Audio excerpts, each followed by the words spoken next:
Good evening, everyone. This is the latest Let Us Talk. We've got four new guests on tonight: Tyrone Sterling, Andrew Dalhouse, Kieran Gallagher, and Tom Fitzgerald.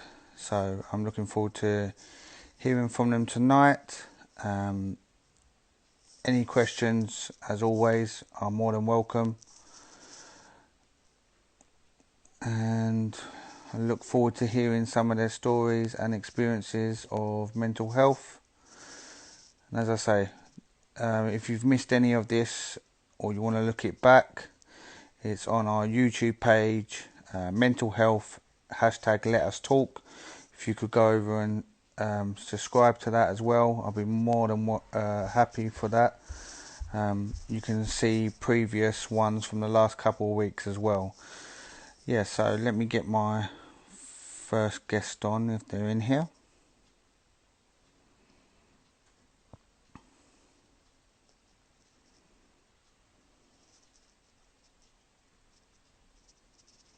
So I'm just looking.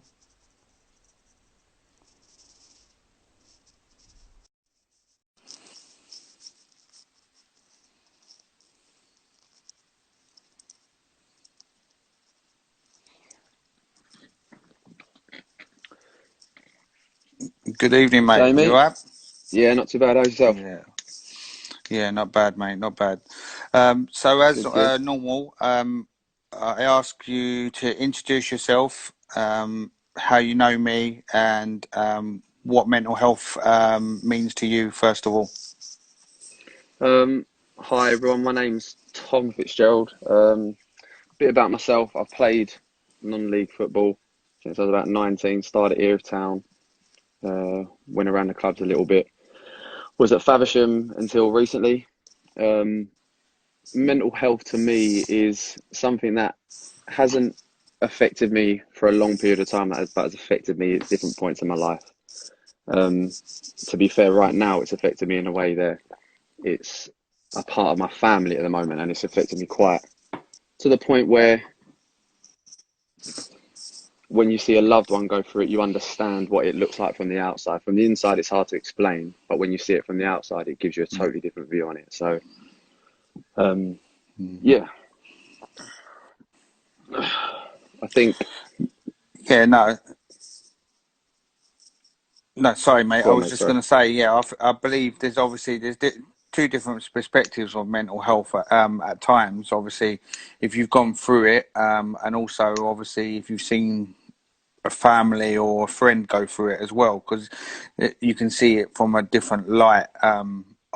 Personally, I've never gone through it. I feel like I've had little moments here and there, maybe, but when I see my dad going through it, it showed it in a more light to me. You know what I mean? So I see it, and it more opened my eyes really to mental health. Yeah, it definitely.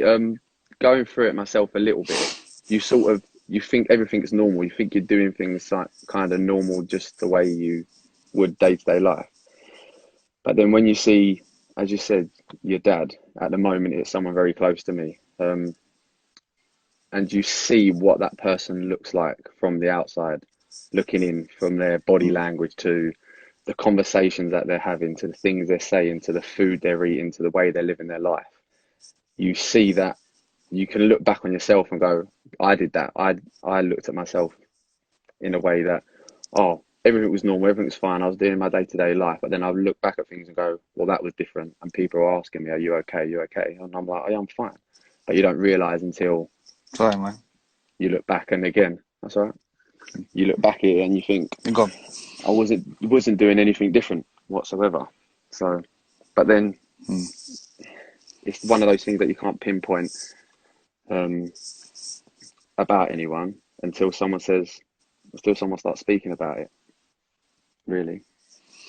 Do you feel lockdown obviously is going to affect a lot of people and their mental state? How do you feel um, people around can help with mental health and people what are going through that at the moment? So I think mental health is going to end up having a bigger impact than maybe some people think. For example, myself, I miss football, having football in my life, and that's just one little thing. It's actually my whole Mm. life, my career, my job, my passion, whatever. Um, but there's some Yeah. people like a certain person in my life. They were used to seeing a counsellor once a week that used to come round and speak to them, and he was used to also Mm. going to someone to speak to them as well. So that's twice a week he gets to speak to someone, um, and that's Yeah. him getting out of the house.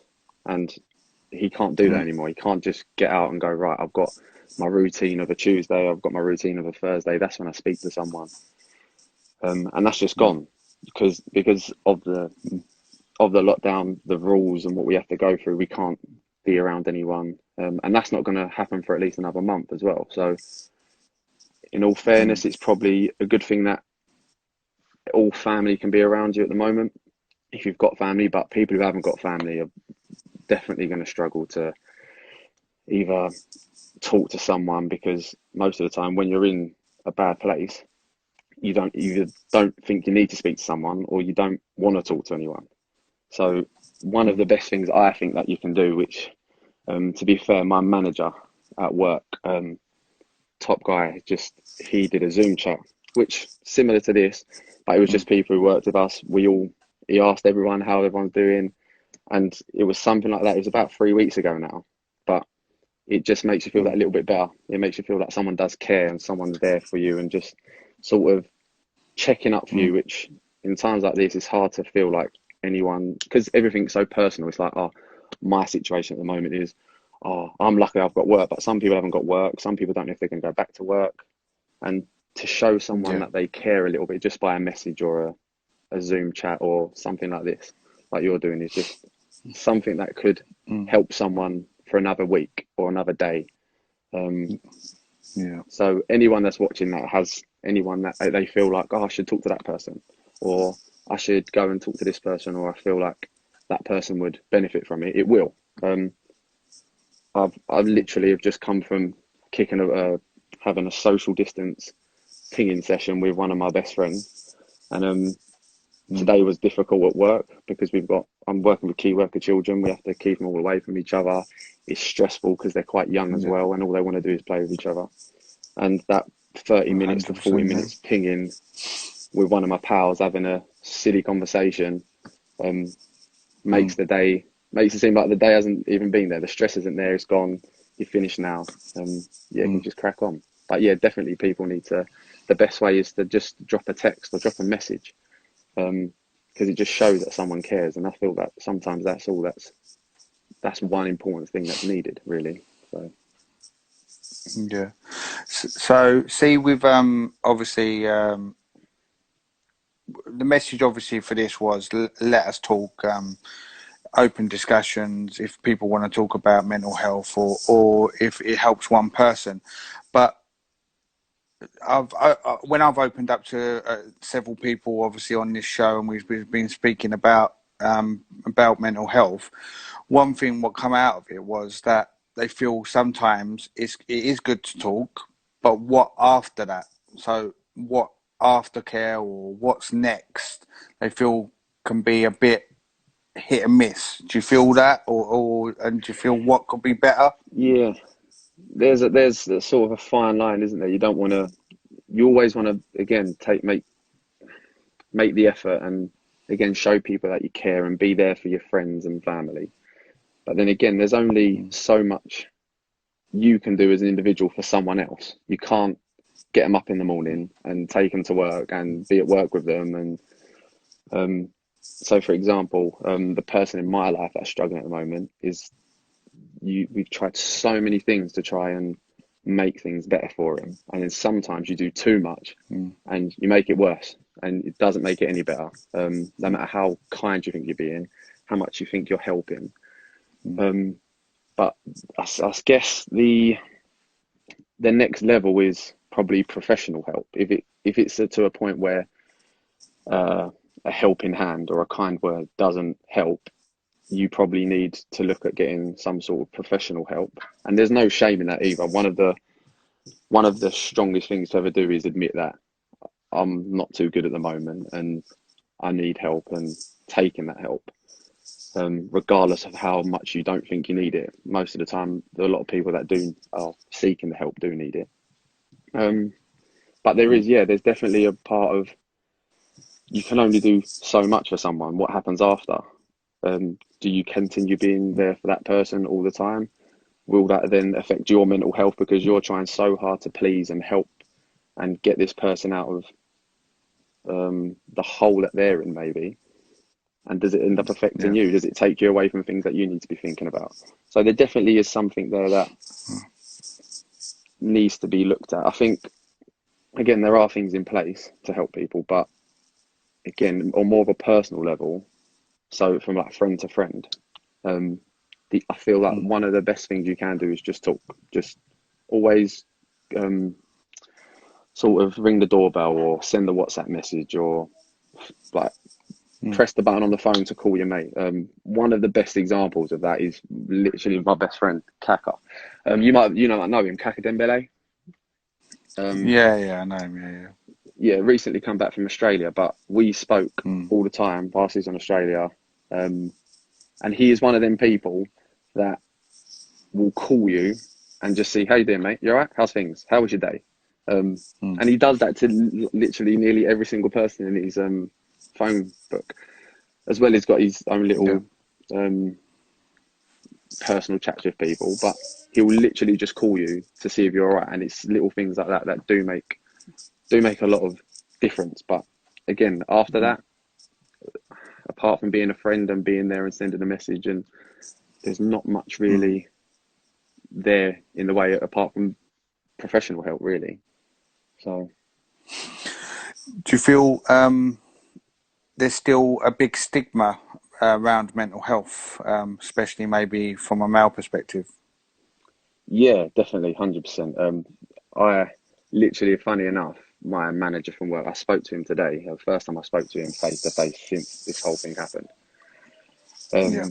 And it was mainly about work, but the last little bit, like before you go, oh, it's nice speaking to you and all that. And it got to the point where he said, I hope you're okay.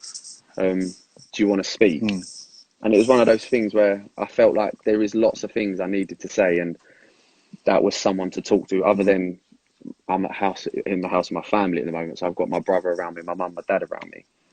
But to have someone else to Yeah. talk to, and it still felt quite Mm. hard to go, yeah, I would like to speak. He knows me very well. I know him very well, and he knows when there's Yeah. sometimes something up. But it's still very hard for a man to go to another man or a man to someone and go, oh, do you mind sitting down and listening for a sec? Or because it's not something we're used to. It's not something we Yeah. do, especially as footballers. Mm. One of the Mm. best scenarios, sorry, just before, so I was at Faversham. We just secured Mm. staying in the league um, just before Yeah. lockdown. And the last match we played together was we were in the changing room, and my manager at the time, James Collins, sat us down and said to us, talk, let's have a chat, let's go around the changing room. It happens in a lot of changing rooms, but sometimes it takes Mm. one person or someone just to go, right, let's talk. And I felt like it must have been a hard thing for Mm. him to say, like, let's have a chat. Because I've known Mm. him for years and I don't think I've ever properly had a good hour-long discussion about mental health Yeah. or how are you doing, whatever. Mm. Mm. But we sat Mm. there and quite awkwardly, but very much needed, it was at the time as well, because we ended up winning the match and staying up. We spoke about individual things, like why do you play football? Why are you here today? And then people said, Mm. someone said that they were just having a kid and they love football. The reason they come to football is number one, they enjoy it. Number two, they like being in the changing room. Number three, it gets them away from their issues. And for that to happen at that time, it took someone to go, let's talk, let's let's have a chat, let's find out what we're all about, what we're doing, what we're doing here. But it was slightly awkward at times. Even when I had to speak, it was slightly awkward to say Yeah. why you're actually here at the time and why are you Mm. here? Why have you come back from not playing for a while? Why are you still here? Why? And it doesn't feel a natural thing to do. So I feel like there is a lot of stigma. Sort of been, I've sort of been brought up not to not be able to speak to things to people about things. I like conversation. I like having discussions and talking about feelings. But I know for myself, I'm not very good at saying, "Oh, can we talk about me for a sec?" And I've got lots of friends that would never ever go, "Can I talk about me?" unless you sort of ask them questions, them prying questions that sometimes maybe a little bit much, but they end up getting to a good place. But yeah, there's definitely a stigma behind, "Oh, can I have a chat with you?" But hang on, you're a Yeah. man and you're supposed to sort of man up and just get on with it. And Yeah. but things are, I believe things are getting better. There's, again, from my experiences, and one of the best experiences is being in a changing room. Like, you know yourself, being in a football changing room is one of the, it can be sometimes the most aggressive, horrible places to be when you're down and you're losing or whatever. But it can also bring so many people together and get you talking to people that you would have spoke to out in the real world. And out in the real world, after you spoke to them, you understand that person just by having a slight conversation about, "Oh, how you feeling? What's up?" But Yeah. again, sometimes in some changing rooms, it's hard to talk to people because it's all about football and it's all a bit my ego against your ego, and we're here to play football. We're not here to have feelings and whatever. And it's hard to do that. But yeah, I definitely think there's a Yeah. stigma behind it, and hopefully, along with things that the FA are doing and the way society is at the moment, especially about speaking out more and trying to be there for people, No. it can sort of Would go the way. touching on education and stuff like that, do you feel that we should be educating or have more, not specialists, but more experienced people to maybe be in schools if there was more funding maybe for it? Definitely, 100%. It's one of the things I agree with the most is making sure. So I work with lots of children, and you see them. Children are just tiny little adults. They feel the same feelings, the same emotion, but they just don't know how to deal with it. So I work with some children who just can't control their aggression. Like they'll feel so unjust for one small little rule, but because they haven't been Yeah. taught how to deal with it, they haven't been taught how to deal with either losing or failure or someone asking them not to do something because they don't understand how to deal with it, or they've never been taught, right, this is sometimes why people say this and this is why we do this. It can be lost as you grow up. And if you're not subject and you're not put in front of these things that sometimes are difficult when you're younger and you don't know how to deal with them as a kid and you're never taught how to deal with them, and it's like, "Oh, don't worry, it'll be okay," and you forget about it and push it aside, which a lot of it is. A lot of that is done a lot in sport, in education, in schools. Is some things are pushed to the side when they need to be looked at and said, right, this is the reason why it happened. But as you said, you hit the nail on the head with funding, really. The money in schools is being cut, so it's difficult to get them specialists in. Yeah. What I would say is, again, just coming from a sporting background, some of the work I do is with Arsenal, and they have some of the best mental health experts in the game. Working with children, you can go to them and you can talk to them. Very lucky few that get picked up by academies. They all get to talk to them people and be like, right, I'm not good today, or they'll be watching team sessions, and if they feel like someone's not right, and even as a coach's job, it's your job to make sure, like through safeguarding as well, to make sure the well-being of your the children that you're coaching, it's your job to make sure they are okay and ask if they're all right. Again, you can't ask too much, but you can always ask, "Are you okay? Are things all right today?" Pull a boy to the side or a girl to the side and say, "Are you okay? Is everything all right?" And that doesn't cost anything. That really doesn't cost much at all. But again, that comes down to education. My mum was the best teacher in my life about asking if you're okay and putting an arm around you when you needed it and giving you sort of like a slap on the back of the head when you needed it as well. But yeah, it's all about education. I was taught growing up by my parents that if something hard comes around, you don't just sort of shy away from it. If we can get past it, we get past it. But if we can't, that doesn't mean we stop. That doesn't mean we fail when we forget about it and we push it aside and move past it and don't worry about it again. Because that's one of the biggest things. You can't. One of the biggest misconceptions is to, oh, something's hard, so do you know what I'm going to do? Instead of going that way towards something that's hard, I'm going to leave it and I'm going to go that way. Because not coming across those hard points in your life, you're never going to be able to understand them and overcome them, no matter how hard it was. So, yeah, coming back to the whole education side, I massively need to be brought in. I think coaches need to be more educated on Yeah, that's what the dealing next with. question before obviously your final thoughts. I was going to say coaches and managers, especially in the non-league game, where obviously you've been around a few managers and coaches in the non-league game yourself.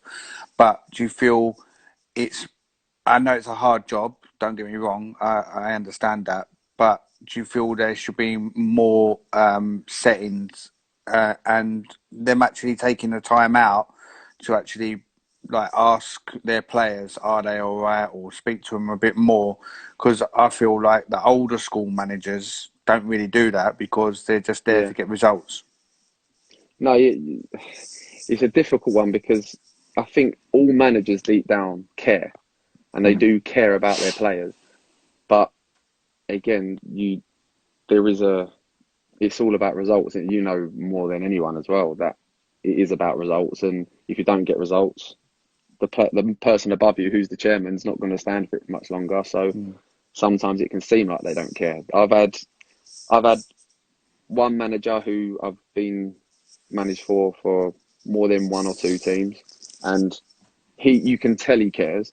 Sometimes he gets very confused because of that whole um, competitive thing about football, that it's all about winning and you have to win at all costs. And Yeah, regardless if I swear at you at one game or talk to you in a certain way, it's not personal. And that's what a lot of them old school managers say. It's not personal. You just get on with it.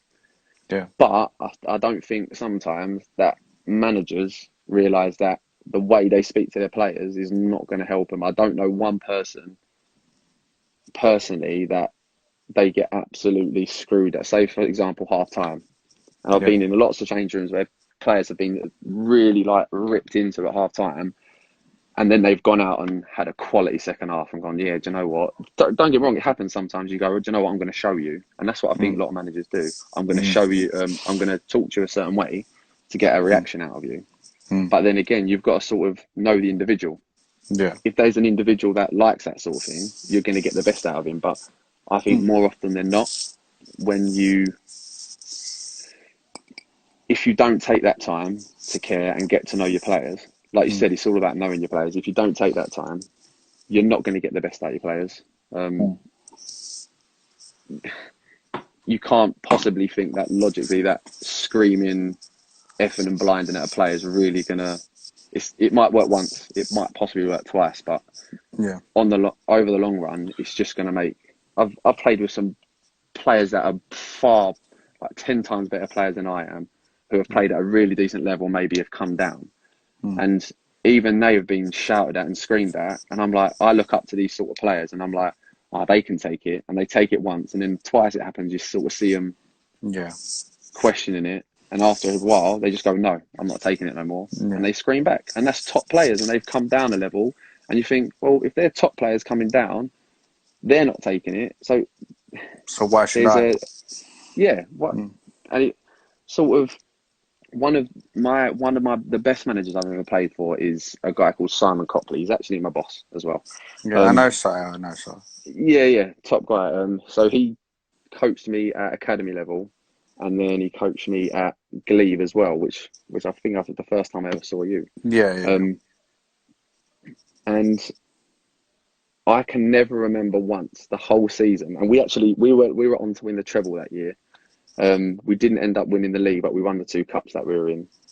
And I can't remember one time in that season, even when we lost 2 games or 3 games that we weren't supposed to lose, mm. him once ever shouting at us. Mm. But by far in that season, we were the best team in that league. On our day, we were the best team in that league. Mm. But we had games where we didn't perform in the first half. He wouldn't come in and shout at us. There would be a tactical. He coaches at a very, very, very high level, academy level, um, and could coach a lot higher, but chooses not to because of his passion for coaching youngsters. But I can't remember ever him once coming in, calling someone out in front of a room of their peers that they're supposed to be equals and being made to feel really, really bad about himself. Um, he never did that. He would come in with tactical analysis, which every manager should be able to do. Mm. Um, he should be able to come in and your manager should be able to come in and again talk to a player. But if your way of talking to that player is again aggressive, aggression usually meets aggression unless you're the type of person to be introverted and go into yourself. The type of people that are met with aggression are usually get aggression back. Mm. And in football, you need aggression, but if you're being sort of jabbed at as well with that aggression, like you're not good enough. Yeah. There's only so many you're not good enough that I think a lot of players can take. Again, there are some exceptions. There's some players that I know that could take it all day long, blah blah blah. But yeah, personally myself, I'm good with shouting, being shouted at, as long as there's a borderline of being shouted at and being sort of mugged off in front of your teammates. Yeah. Then again there's a borderline between passion and disrespect. Like be passionate, but don't disrespect me. I'm here. I'm not. No one goes out going, oh, do you know what, I'm going to do bad today. I'm going to play bad, and that already, if you go out and have a bad game, already puts you in a sort of bad mindset going into a halftime talk or into the next game. And if you've got non-league managers that we both know and all been around, it's not going to help at all. So yeah, it's all, you need to know your players. You need to know who you can talk to in certain ways. But again, I don't think there's no need for some of the aggression that is there sometimes.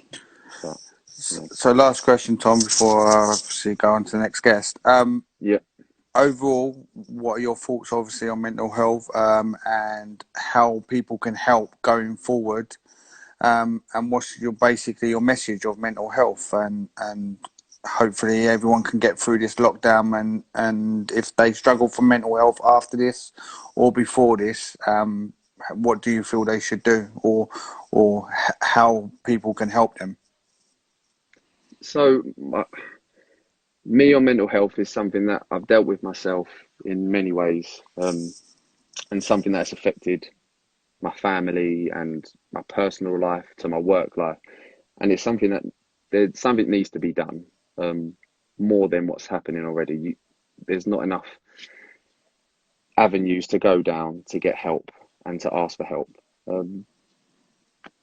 Things that I think that can be done are just people being. I'm very much for being nice to one another. I like being kind, like how are you, how's things, and the small talk that leads to big talk. I'm not one for small talk, right, and that's it. But I like knowing people are okay, like people in my company are all right, my friends are okay. And if they're not okay, I'm not okay in a way. So being a bit more empathetic, I think, understanding that people do go through tough times, and people always do go through tough times, and we don't understand why. All we need to understand is sometimes we need to be there for them people. I think I'd leave with the message of just maybe if you know someone who is sometimes down and you know they're a little bit sad or they go a bit quiet or they don't contact you, it doesn't necessarily mean they're being rude or they don't care. It's just maybe sometimes they can't bring themselves to talk because they don't want to talk or they can't maybe bear talking about themselves. And if you've got someone that you love, tell them you love them. Tell them that you're there for them. If you ever need them, if you ever need to talk to them, you are always there, because that always helps. Sometimes they don't. Sometimes they will never pick up the phone and go, yeah, you said that time when I could always talk to you. But kind words always help. A shoulder to cry on always helps. A hug always helps.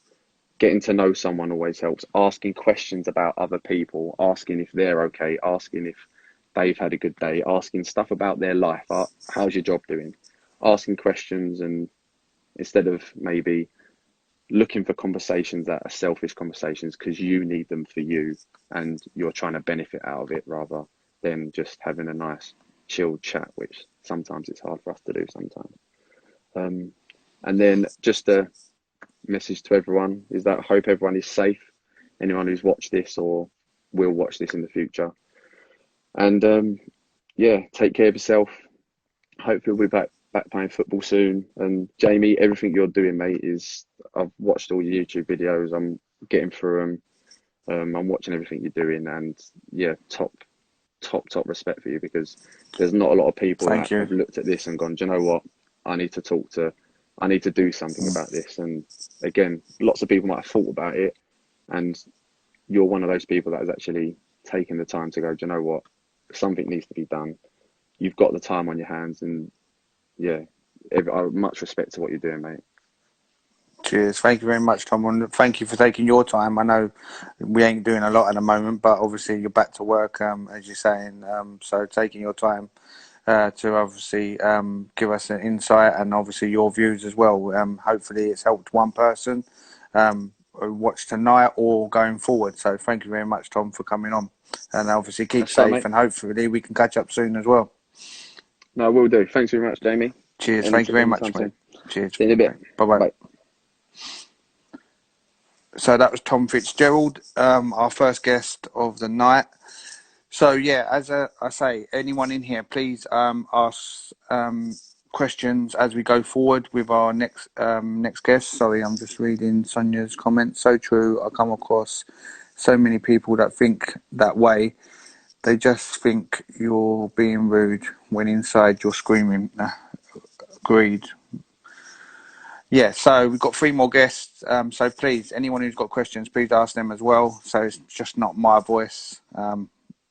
Probably you get sick of my voice. So, and my questions really. So yeah, just please ask them, and hopefully, like one of us who's on the live, me or the people coming on, can answer them. So let me get my second guest on.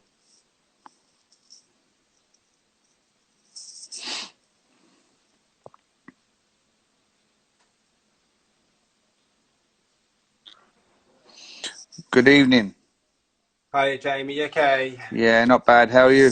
Not bad. Let me just close my blind. Sorry, that light's coming right through. Give me 2 seconds. That's all right. No, it's good.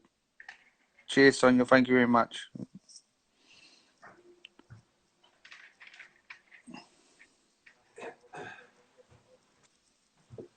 Is that better? It's not Yeah, great. that's all right. We can see you. It's fine. That's why I seen the video at 10 o'clock last night. It's a nightmare. That's all good. Yeah. So, first of all, for the ones that don't know you, let them know who you are, how we met, and what you do.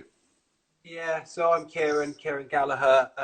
Those that have seen me around small-sided football at Goals, Power League and Open Trent Park. So I'm doing that for about 15, 16 years. Met a lot of people, met yourself, Jamie, probably around Mill Hill days, 2010, playing some tournaments, Yeah.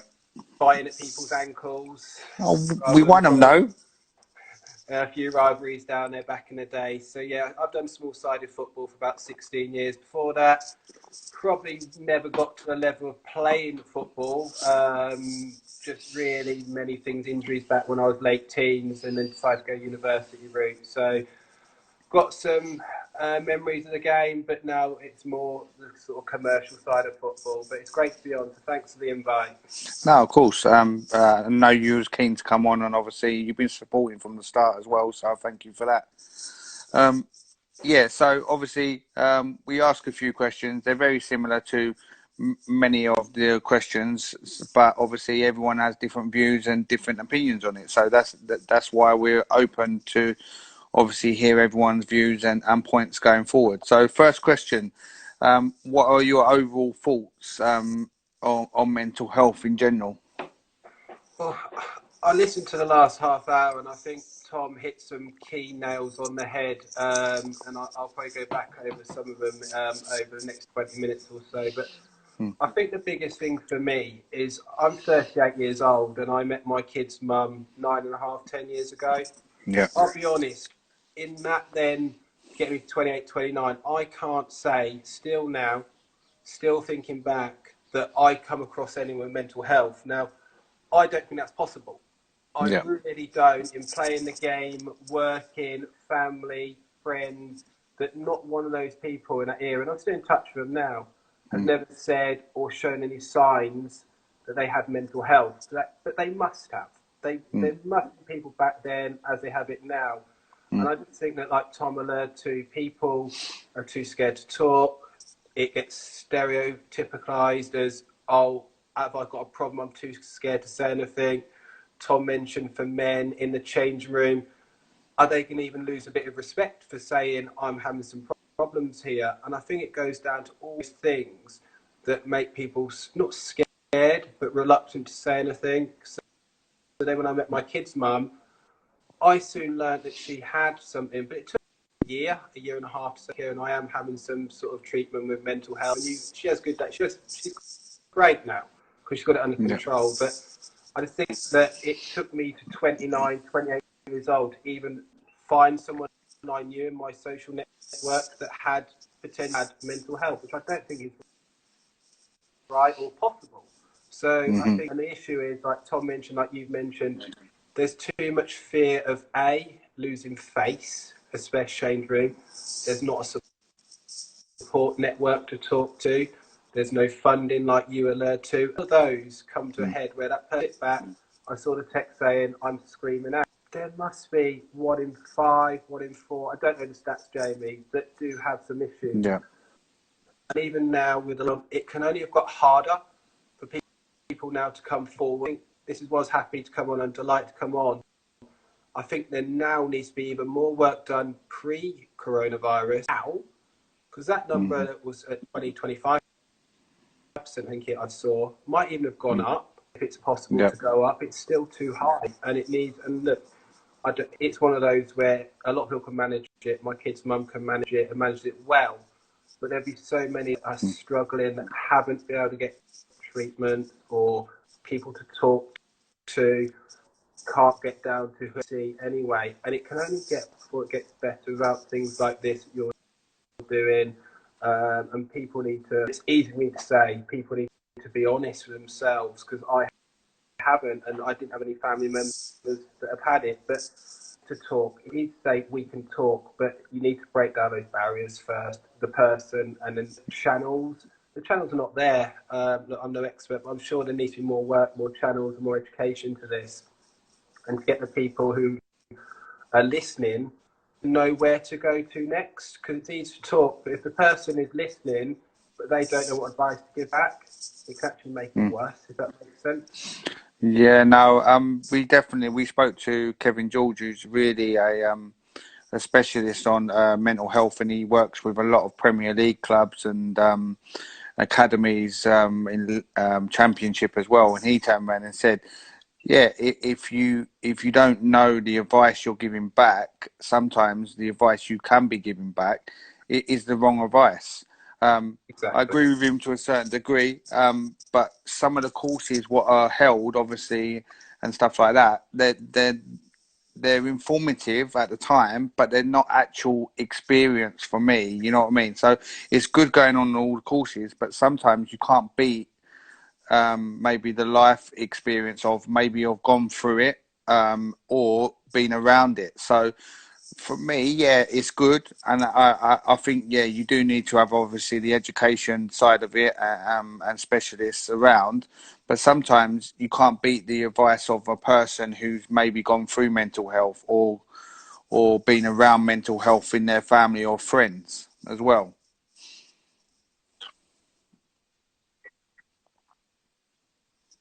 Yeah, no, I agree. Like I said, I'm no expert, and it's all those areas that I think work like you do.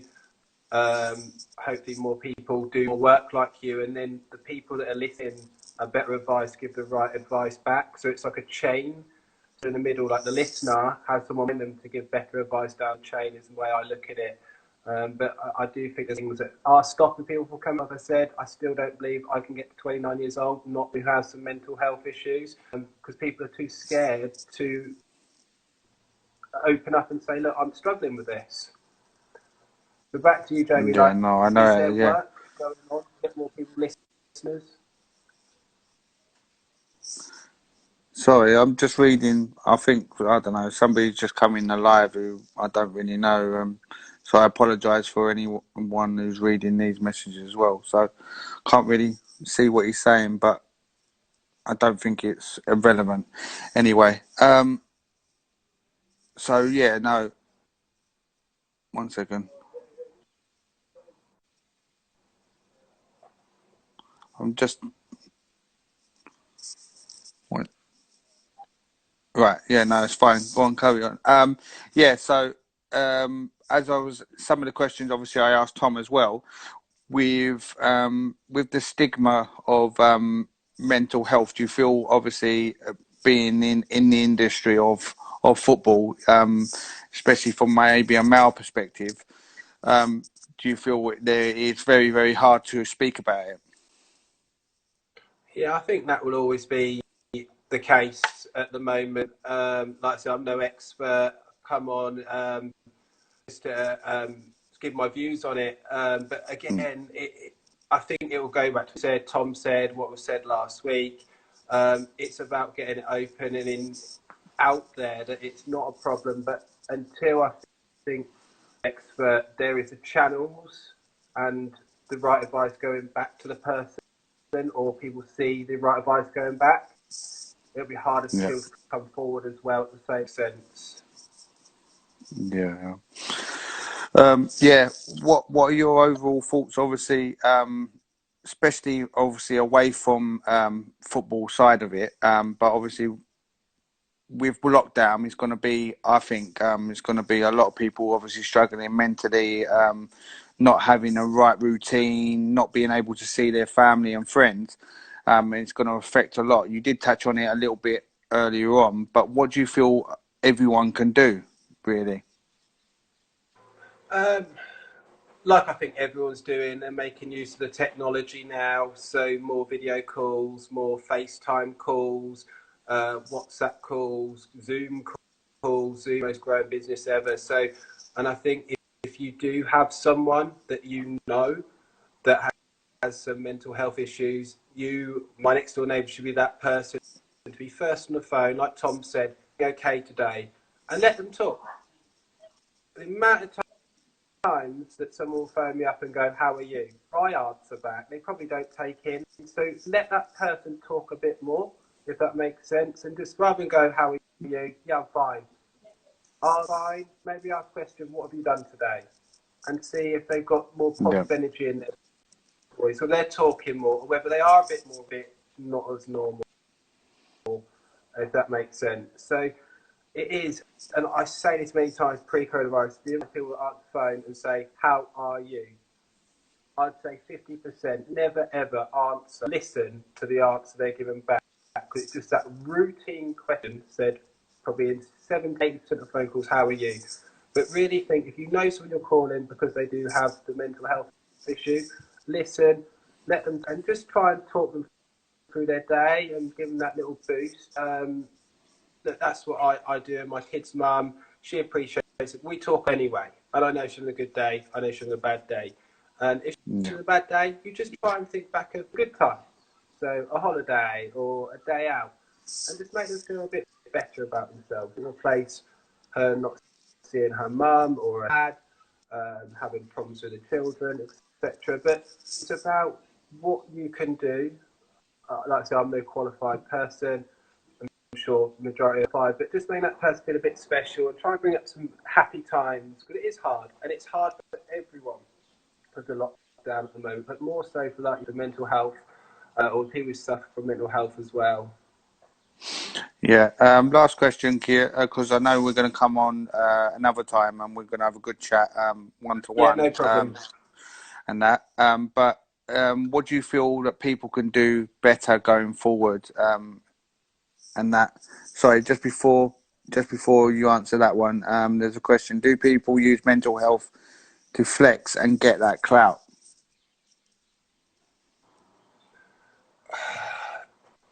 Looking at that question, do people use mental health to flex and get their clout? Which Mm. way are we interpreting that question? Are we talking about the person who has the issue or say Jamie doing work? I'm a bit confused with the question. Yeah, well, hopefully they answer it back in a second. But one of the questions I've asked before is because some people have said it and it is out there. They've just answered, as in, do people who actually have the issue pretend to them edu- I don't know, I can't see what he's saying. But one of the questions what I've had before, basically, was, do you feel that mental health is thrown around a bit too easy at times? In answer, no.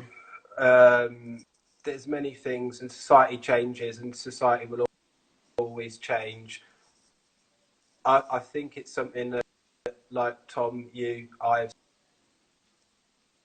said, it's something that is coming more into the public domain with social media, your view calls. But it's like everything. Is there the funding? Is there the budget? Is there the knowledge behind? And it will take a lot.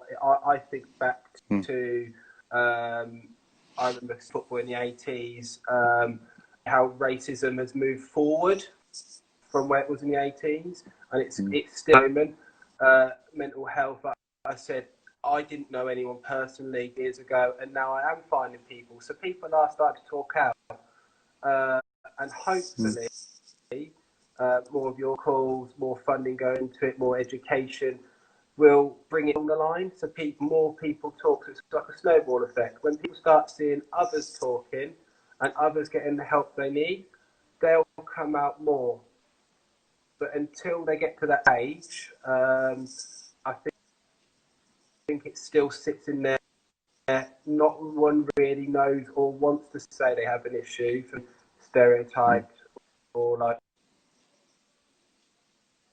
Tom said in the football changing room. It's something you got to keep to yourself. When really, like, someone texts in saying they're screaming inside. You could be screaming inside, but a lot more steps. And once it's in place, and hopefully they do, and hopefully more goes into after post coronavirus, people see people talking and getting the education and getting the support, it working for them. Snowball effect of more people ask for help and talk, and then hopefully it does slowly get better. But I don't think it'll get better overnight.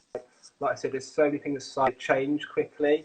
Other things have taken 10, 15, 20, 25 years. Like we see racism in the 80s, just when I was watching, it was horrendous. But it's a lot better now, but there's still instances, and hopefully mental health with these calls and more money going in funding, more people can get that help. But I think it'll take people to see help working before more people come out, unfortunately. Yeah. Look at it. Just your last thoughts, Keir, before I go on to the next guest. What are your overall thoughts on mental health and how people can help going forward?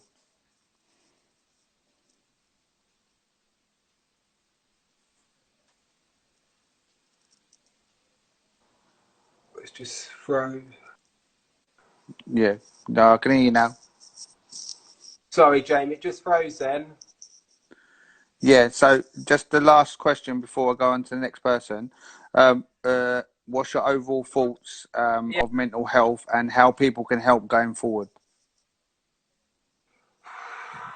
That's the magical question. My overall thought is that a lot more work needs to be done. And I think that's the message I've put across in the last 20 minutes or so. There's no doubt about it. A lot more work needs to be done. Just 2 minutes ago, a lot of bits will evolve quickly, and hopefully from Corona, more funding, more education goes into it. So there's no doubt, I think it will become more prominent on, say, government agendas, education and health agendas with that as well. So hopefully people look at it more positively rather than Tom mentioned sometimes it got sidelined a bit by, I think he used the word old school managers. I think it will come more to the foray of government and like the minister in the powers that can put fund in education. So we might see hopefully some positive work and forward from it. Let's hope so, more than anything. You've got a question there, Kieran. I don't know if you can see it. Hello, Kieran. Oh, barely make it out. How do you deal? How do you deal with mental health? And then I can't see the last word, to be fair. Yeah, no, I can't really see the last word. Yeah. So, but hopefully we can answer that with the other guests if he writes in. But Kier, thank you very much for coming on, mate. You're welcome, We Jamie. we Good catch luck. up. And like Tom Yeah. said, brilliant work over the last 6 or 7 weeks. So I take my hat off to you for putting your time, effort into it. So brilliant work again. Thanks for inviting me on. Yeah, 100%. We'll catch up soon. Hopefully, we'll have a one-to-one chat, obviously, another time as well about this. But keep Top safe, man. and Good we'll luck with it. speak really soon. Cheers, mate. Thank you. Top Bye-bye. man. Cheers, Jamie. Take care. Bye. I'm just going to turn the light on before I get on to the next guest. There's been some people on here. This is the first time I've had it, but some people asking questions what are not related to mental health. I have blocked them, so hopefully they won't come back on. But I apologise for anyone. Obviously, I can't stop that. But yeah, everyone else, keep asking your questions. Keep giving the feedback. Yeah, so I'll go on to our third guest.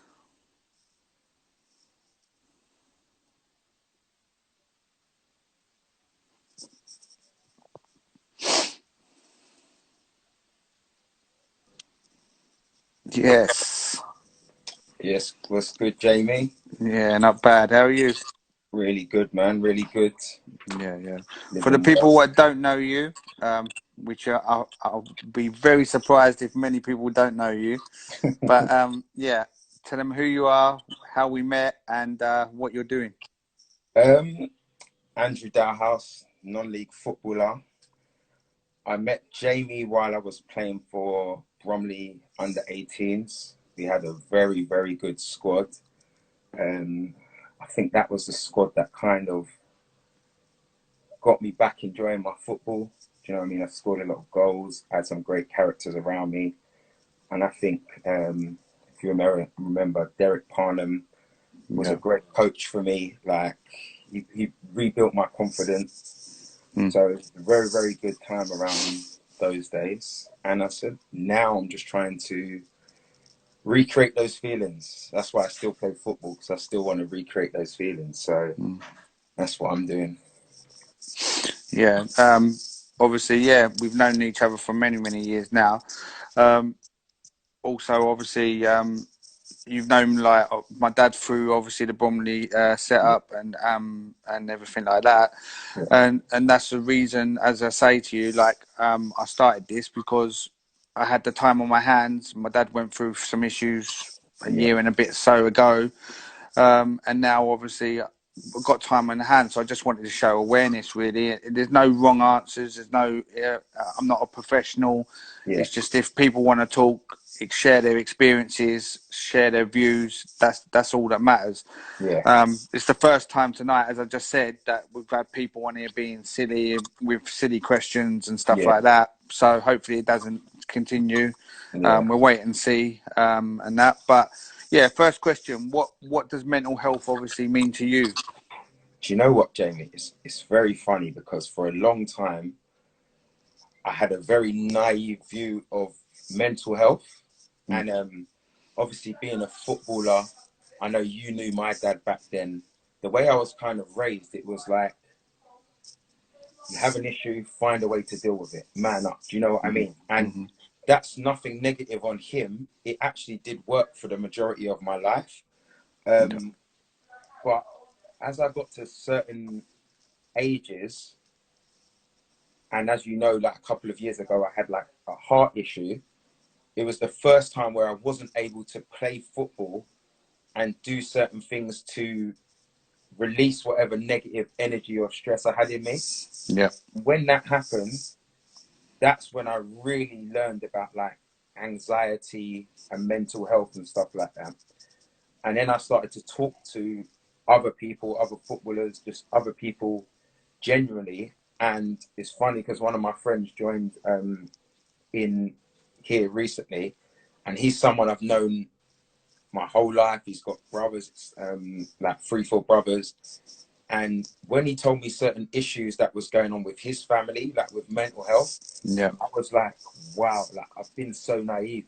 And he was like me, like we're in like boys groups together, and if anyone says anything, like this was years ago, if anyone said anything remotely emotional, everyone would just shut it down. Everyone would be like, no, I don't want to hear it. Do you know what I mean? Yeah. So now, what I made sure that since then, I've really, like, I look out for everyone and anyone. Like, I talk to so many people all the time. I message people on a random. I've got some brilliant people. Like, do you know what I mean? I'll just go and play tennis or football or this. I'll do everything with anyone and make sure that all my people are in good health and good happiness and stuff like that, because I think it would destroy me if something was to happen and I could have done something. Do you know what I mean? So I make sure now that I'm really, really involved in like mental health, and I don't like go out there and be like blatant about it, but I just care about general people, and I'll message like subliminally or really quiet. Do you know what I mean? And do it that way. Kingy said, fantastic servant to the game, tough customer who scores goals. So, but that's what he says anyway. Now, I got a lot of love for Kingy, man. Kingy's a guy that, like, it's so funny because when we're talking about mental health, when I was at Red Hill and like places I've been with Kingy, like, he's one of those people that you just love to have in the change room. Do you know what I mean? Like, you go to football because Kingy's there. And it's funny that I'm at Haywards Heath now. I never would have been at Haywards Heath. I thought Kingy was there when I first went there. I thought he was there, but he'd left. And I was like, what is this about? So I thought he was there, and I like to be around him. He's got brilliant energy. Like everybody that knows him will tell you that. And me and him have like silly little banter via the DMs and personal messages, but he's looked out for me from the last 10, 15 years, however long I've known him. So it shows you what, like, there are good people that actually are doing the right thing. Somebody about Andy 7 said, and still waiting on our game. See, that's another person. Like, he's that's Money. Like, I got like a lot of love for Money as well. Like, he came to play for me for Vista, and we've been like friends for the last however many years. We play a lot of like tennis together. Like, we're the type of people that we'd start going casino and just doing all of these things together. And you know what I mean? I was kind of like in with his family and stuff like that. He's that type of person as well. He went through, not obviously to blow him up, but I know he's gone through certain issues. Do you know what I mean? And I've seen him come out on the other end, and he's doing well in life. So a lot of love for like so many people that have gone through these issues and come out on the other end and are doing well. So Andrew, we've got 1 minute left on this live because you can only be an hour, so I'll cut off now and come back on. All right? Yeah, no problem. All right, see you in a sec, mate. Bye.